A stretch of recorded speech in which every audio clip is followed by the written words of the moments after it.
chà, đặc mật đây. Nào đưa bật lên. Rụt nữa. Có vào đấy.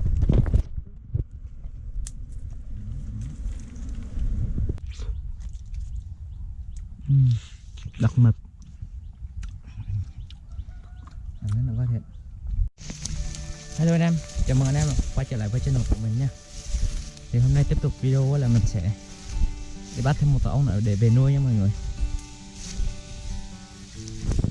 Thì đây là một cái tổ ong trước đây là anh em mình có lấy mật rồi, thì nó bỏ cái tổ cũ, nó rơi qua cái tổ mới cách đó khoảng 1 mét à.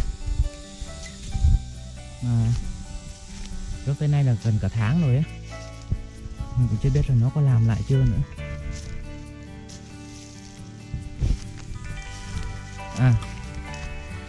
Từ lúc mình bắt ăn mật tới giờ là tháng mấy 2 tháng rồi đó mọi người. Nhưng không biết cái tổ mới này á là nó có mật lại chưa.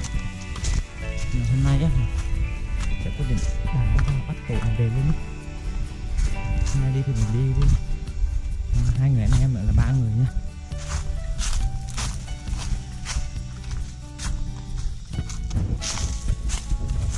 Ở trong vườn cà phê á mọi người.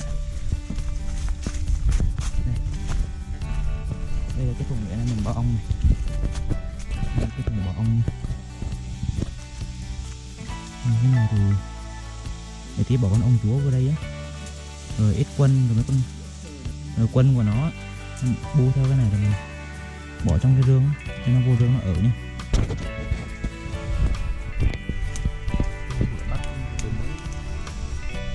Bữa làm sát luôn.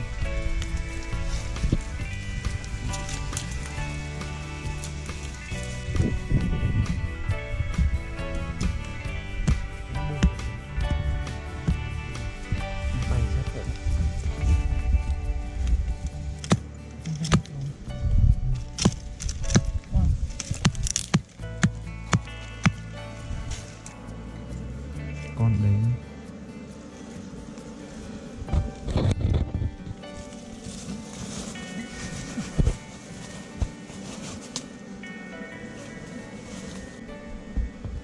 bắt được con chúa là cả vấn đề. Mới lên cây thì hợp lý nhưng mà rớt xuống thì hơi phí.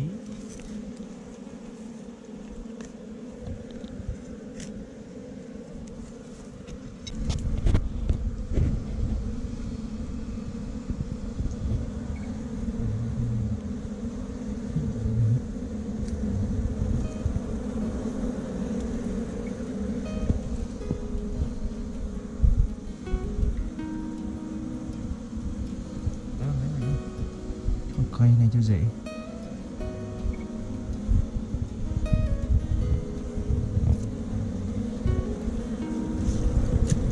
Đưa cái nắp lên, mở cái nắp ra để anh lấy sát, anh bỏ vào cái nắp.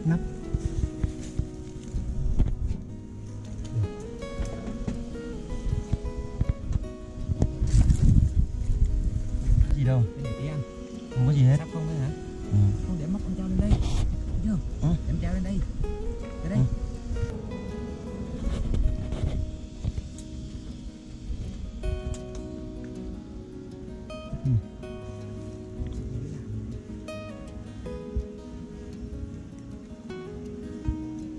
Nó làm khô luôn này, khô đất luôn. Chưa? Nè. Quạt khô đất cái gì?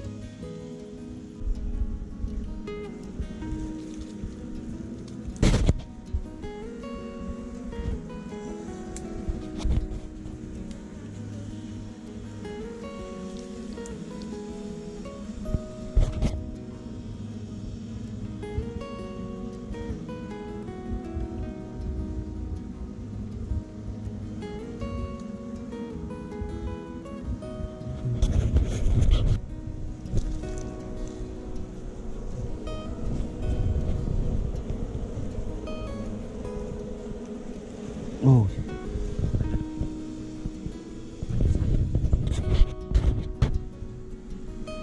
Có cả mật, thôi cứ bỏ đây cho nó nằm.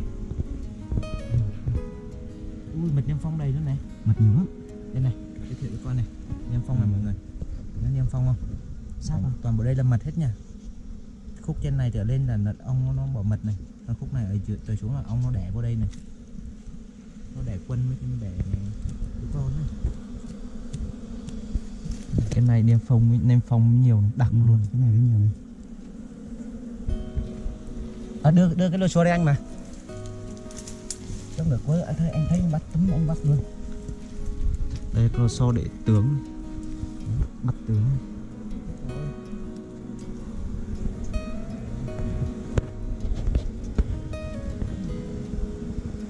Gãy à?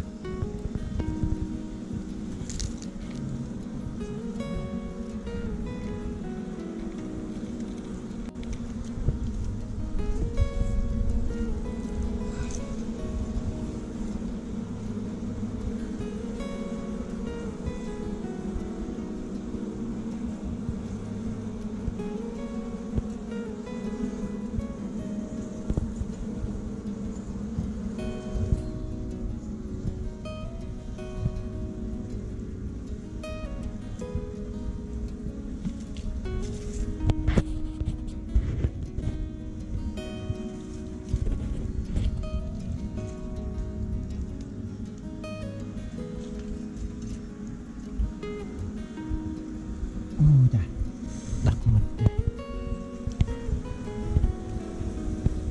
Đặc mật. Ui. Chiều sắp chuỗi.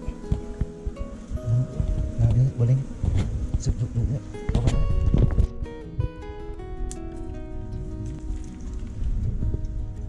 Wow.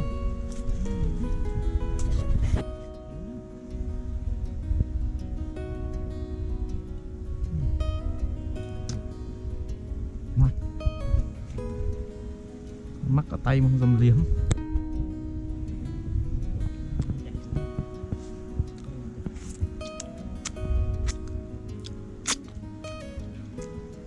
Một chân chuột ngay.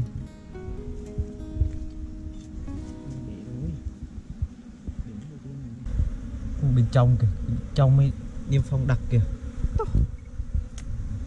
Ở bên dưới nha. Đấy nha, đấy. Chết mất rồi. Hình này bây giờ chưa thấy ông chúa mọi người.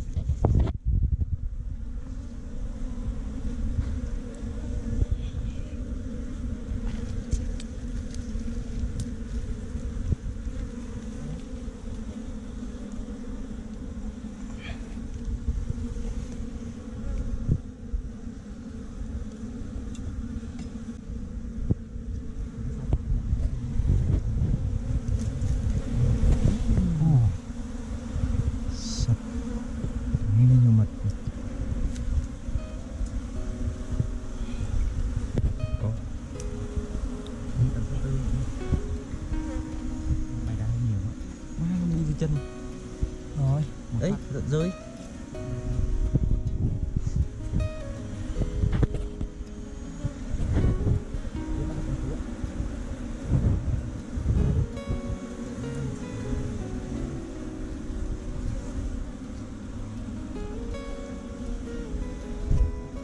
Còn tầng sát nào nữa không?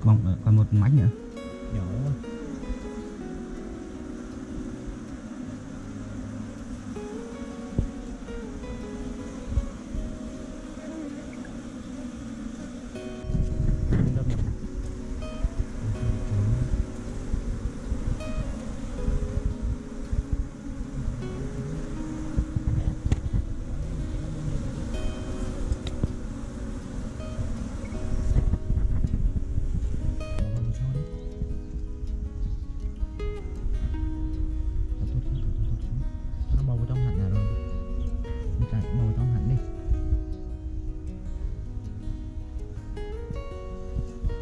Cầm phủ lò xo cho này.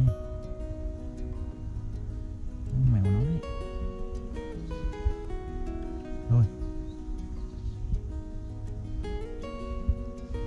Ui. Không có lên nét được. Thấy cái bóng tay này. Khỏi đi. Buồn đây. Đâu, bu đầy đầu không? Đó. Bu đầy người luôn mà. Mình bỏ khỏi dây đó mọi người. để cho nó bay khỏi dưới đó, để cho nó lên vô đây này. Ở trong này có con tướng á, nó bay vô cái thùng để xích lại tí đi.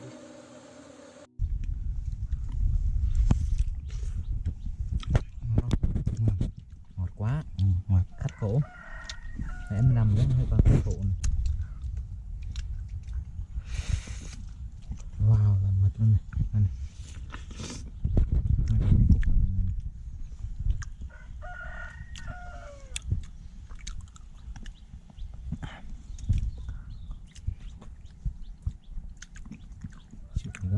Nuốt sáp à? Đừng có nuốt. Ông cho mình ăn luôn. Để nào mình ăn còn bị nhức răng hết mọi người. Nó ngọt quá nó bị nhức răng luôn.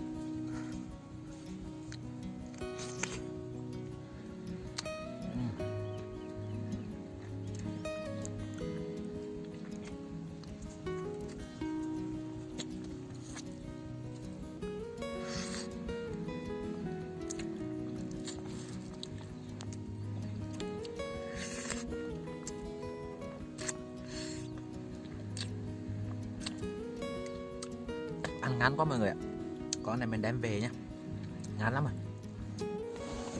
Cái này mình bỏ con chúa ở trong cái thùng rồi á mọi người, nên là cái đàn ong lính á nó đi kiếm chúa để nó chạy về nhá. Này có cái miệng thùng này đi vô trong thùng này. Mình nhỏ xíu này. Mình nhỏ đây này. Nó bay về. Nó đang bu vào. Ngoài gốc cây kia nó bu ngoài này. Nó đang đi tìm chúa.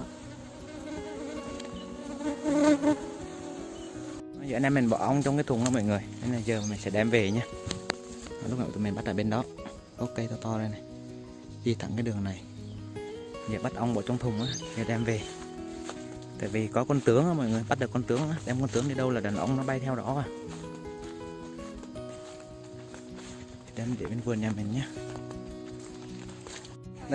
Đây là hai cái thùng ong nha mọi người. Cái thùng này là hôm nay mình bắt này. Con thùng này mình bắt ngày hôm qua, đem từ trong rừng sâu cái đấy. Phải. Cảm ơn mọi người đã xem hết video này nhé. Mọi người hãy đăng ký kênh để ủng hộ anh em mình nhé mọi người. Bye bye.